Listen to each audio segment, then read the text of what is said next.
Смотри, дует, сердце тебя требует, жизнь меня Salamlar vaxtınız xeyir балует olsun. тем, что...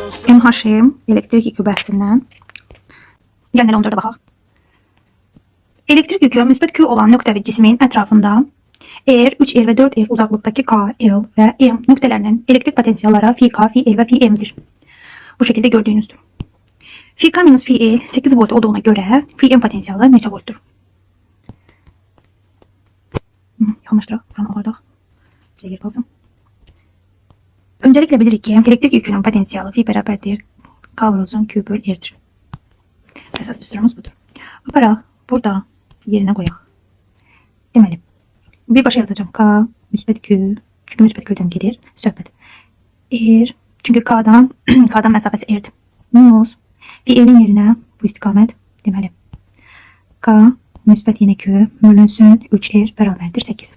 Buradan K Q böl R'e çıxartsaq 3'te 1 eləyəcək 8. Burada eləyəcək 3'te 2. Çarpaz vursaq K Q böl R bərabərdir. 3 yuxarı gedər. 8 vur 3 böl 2.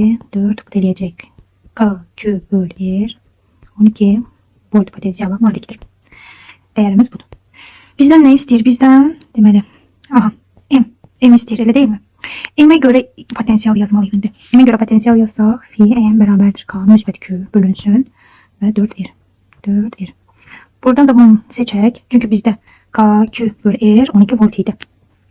Yazaq bura 12 böl 4 phi M bərabərdir 3 volt dəyəri. Cavab 3 volt. Baxaq. Var. B variantı.